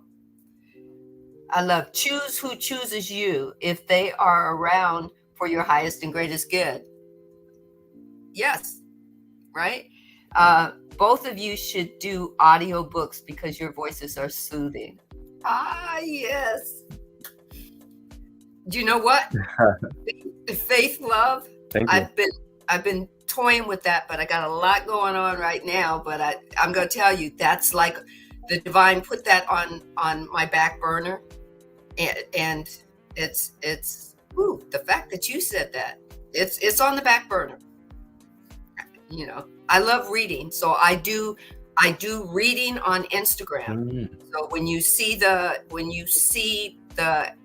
invite, go out, come join me, you know, because I do love to read. But you answered that so perfectly. We as the spiritual community, we do the same thing that religious dogma does. We put labels on everything. We label everything, and then we allow people to fester in the labels so that they don't grow and expand, because they're trying to figure out, should I grow and expand this way? And then they go to somebody else's page that has another label, and they get confused. They go, well, should I be here or should I be there? Oh, I'm not doing it right. Instead of just saying, just be you. Go seek you. Go into that void of the unknown that's within you and seek you out. What is for your highest and greatest good? That's all Ra is saying. You have free will. I honor that. That's what Ra says. I honor free will. So I have to watch how I say things so that you don't think that usurps your free will. Usurp means to go above it. To go above what you have and make what somebody else has more in the that's the domain. Your domain is what matters. Your growth, your expansion, what happens for you. If somebody is not for your highest and greatest good of you, don't go trying to change them to make them fit your mold. It means you're putting in way too much energy to force somebody to be what they may not want to be according to their highest and greatest free will.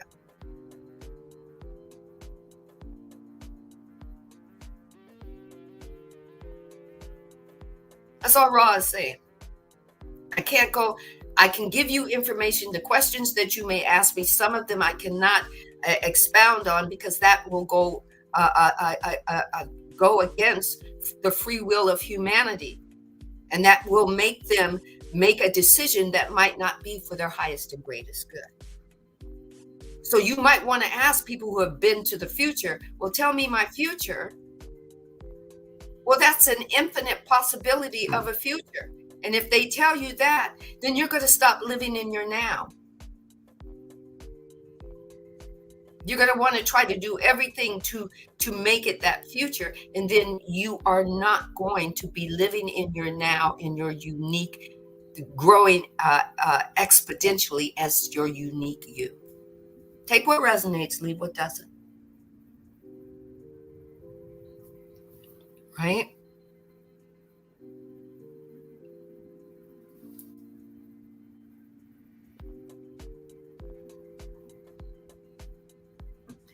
She says, I hope that you feel better.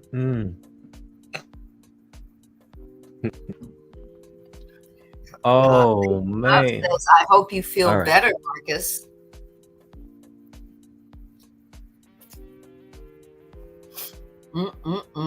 Oh, she's having a conversation with Blue Goddess.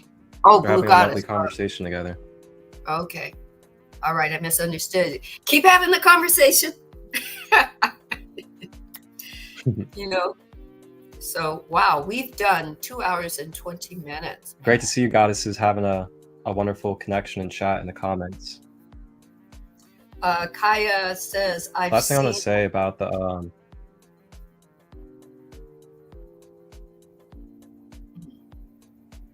what is TF? What is the abbreviation for TF?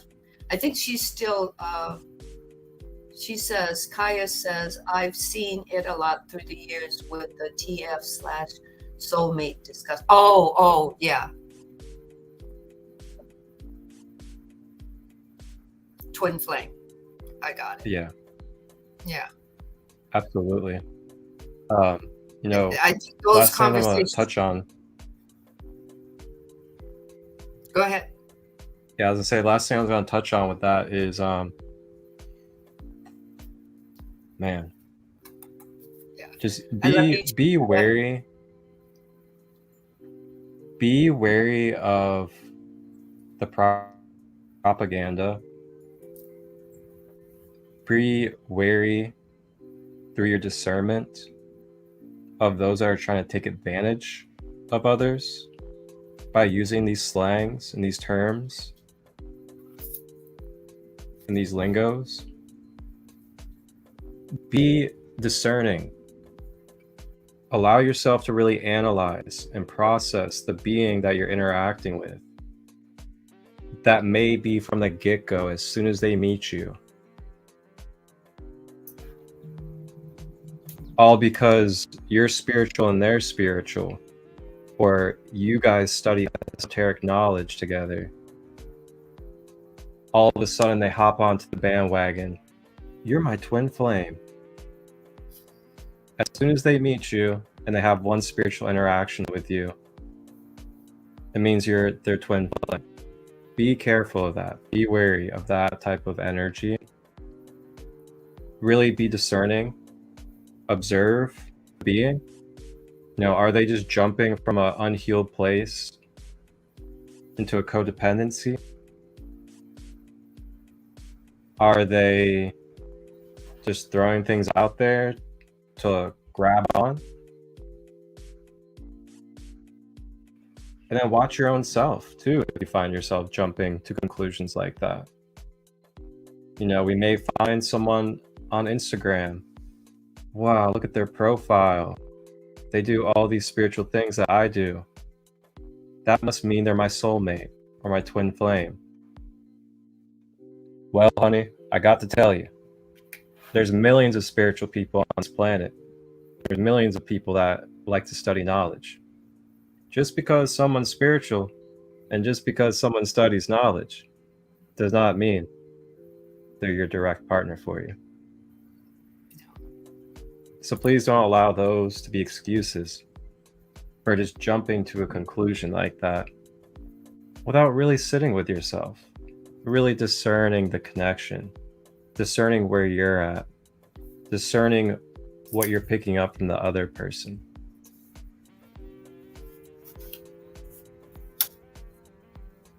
Discerning. That's the word. So I've been through that myself. I personally don't project that myself when I meet people, but I've had others project that onto me when they've met me. And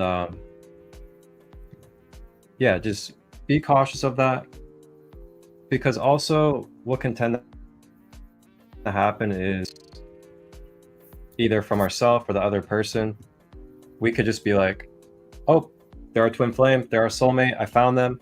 Now I'm going to put in no effort. Now I'm going to put in no work to make this relationship develop, to actually build this relationship consciously. Because we're a twin flame. I met you, you're my twin flame. There's no work for me to do on myself. There's no work for me to do and help you with. There's no work for us to do in this relationship. We just met each other. We're twin flames. It's all going to happen. Just keep in mind of that as well. I've seen it myself, you know, basically using it as an escape or, you know, an excuse to not put any effort into actually developing step by step, you know, a real genuine relationship with somebody, really getting to know who they are and their authentic nature, besides just labeling them as, oh, my twin flame. Boom. Boom. I don't need to know anything about you. Bada boom, right? But that's what I got, guys. Yeah. Goddess Love 88, Casey says, but it could mean that they are. It could mean whatever you want it to mean. Remember, you're the creator. So if you want to believe that somebody's your, you know, because they look good, they look good on paper, then and you believe that, the divine says, let it be so. And it'll be so. And then guess what? Go find out. I found out.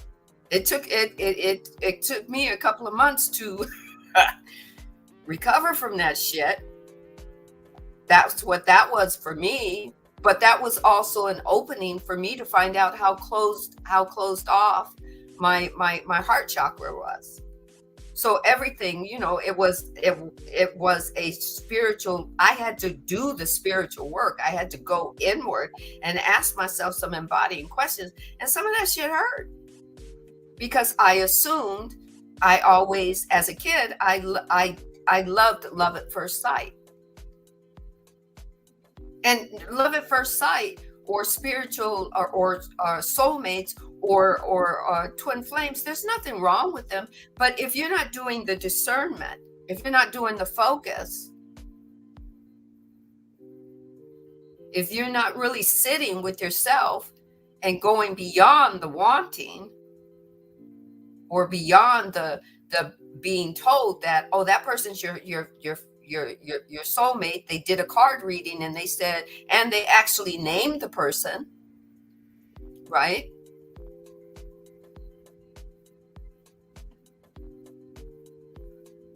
And you flowed with it. There's nothing with going with the flow. There's nothing wrong with that. But if at each and every turn you're getting intuitive signs that that's not it, it's not working for you, you have to work too hard at getting the person to notice you, or changing the way they do things so that they flow with you, then that's not a natural flow.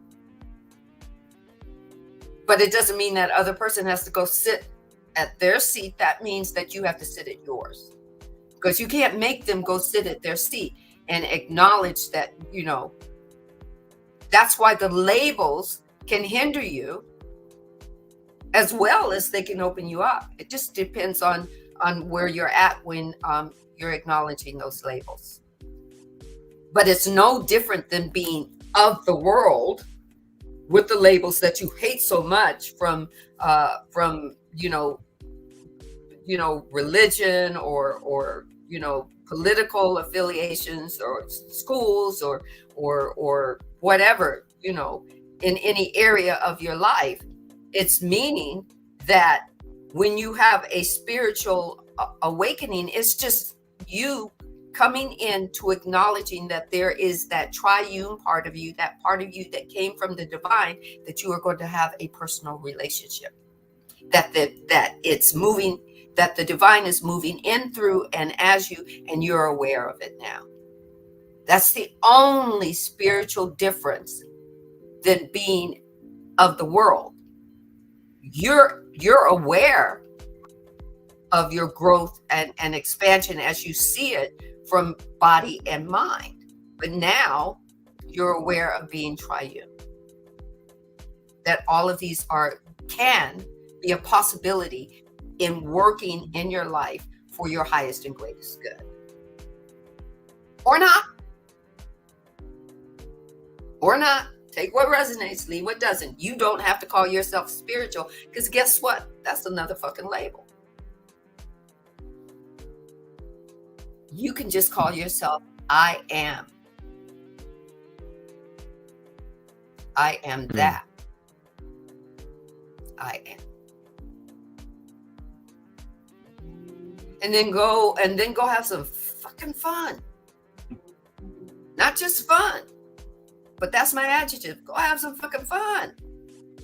Don't think about twin flames. Don't think about soulmates. Don't think about any of that. Just go have some fun, meeting people, enjoying people, seeing what they're doing, seeing how they're living, deciding if you want to go back to that club, or go back to that park, or go back to that go and enjoy another concert. If you want to go to a B&B and and have a vacation, whether you want to enjoy yourself working. There are some people that love to work. There are some people that love to work for other people.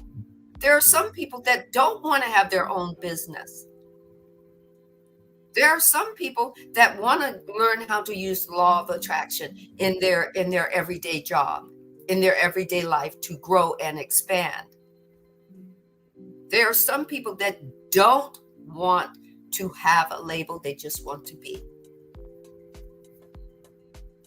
This is what the Ra is saying. We honor that. We have to honor the free will choice for you to choose who you want to be and what you want to do, because this is the gift that you were given. And that's a powerful gift that all of the expressions of the divine have to honor you. Holy shit. Even in your dream state, they have to honor you. Even in you moving through your astral planes, they have to honor you.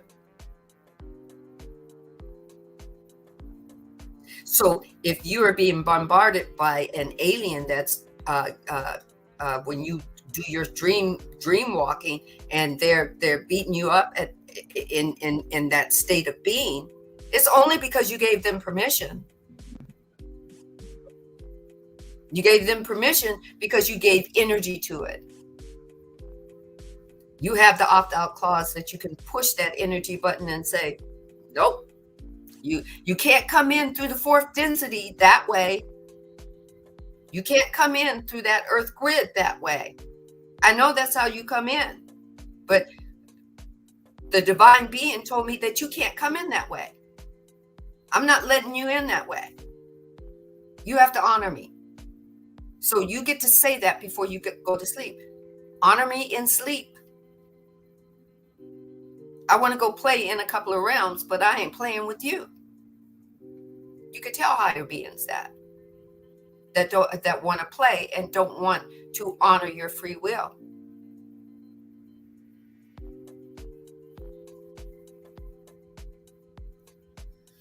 Anyway, I gotta go. Even though I don't want to go, but I gotta go. It's time to go. It's time. I gotta hit the road.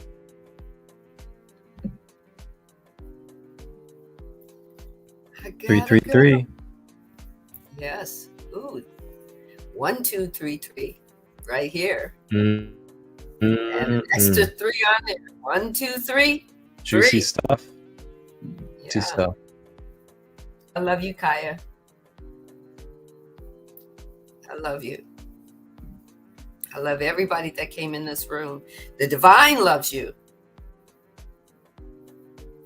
The divine led you to come and be part and ask questions. Sit at the seat of your soul. You are a sovereign creator and co-creator in a human body with a fabulous conscious mind. Go create today. Go be that authentic, awesome you today. Thank you for joining us.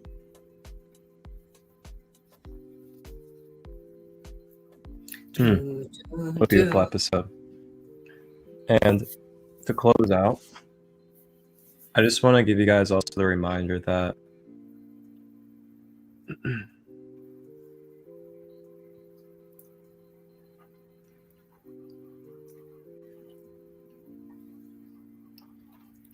remember your presence. Remember being present with what is and what you do have in your life. And know that there is always infinite space to be able to let go, open up, and call in for something else.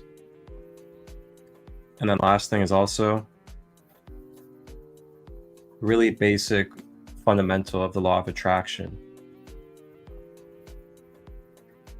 In order for us to really attract through embodied faith, embodied knowingness of what we put out will come to us, keep in mind, are we staying attached? Are we in an attachment surrounding this twin flame and soulmate thing to where we're fixating on it every single day, having trouble sleeping over it, things of that nature? Well, in the law of attraction, that slows down the process for you, creates resistance from your embodiment of a lack of faith in what it is that you've commanded with the Creator to come into your field. So when that happens, we can then, of course, there's other possibilities, but we can then attract relationships that we may think, because of our blinders, is a twin flame or a soulmate because of how much we fixated on it and became consumed. But then we get that good old smack in the face from reality. Yep. Go. And we get more lessons to Wake learn. up. Yep. You go, shit, That sense, that just happened. that sense of wholeness, and come back to ourselves.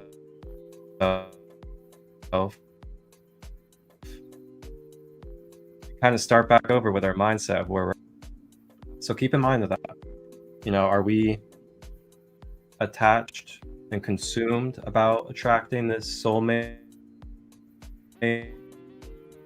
or twin flame? Or are we going with the body, the frequency, and attract what it is that we are wanting to bring into our life? Don't lose sight of yourself because of somebody else. Don't lose sight of yourself because of what you want in your life. But remember that it is up to you, a sovereign, conscious co-creator, through your action and embodiment and intention, that it will be delivered to you. It is already here for you, but it's It up to you is. to match It's that here. frequency, that embodiment. It is. It is already here. With that being said, Here, here, and here. that's right. So thank you. What's today? Today is Wednesday. That means we're going to see you on Sunday at 3:33 p.m. Pacific Standard Time and 6:33 p.m. Eastern Standard Time, right? Because you go get another dose of the raw material. You go get another dose of ascending beyond limitations. Another dose. Another dose. So join us. Thank you for joining us and join us. Everybody have a blessed day. Wholeness and balanced love. And thank you to all of you that participated, shared your comments, shared your energy throughout the live. I look forward to continuing the journey on Sunday. Take care. Be the creator, conscious creator that you were meant to be today, and do it gloriously. One love. One love.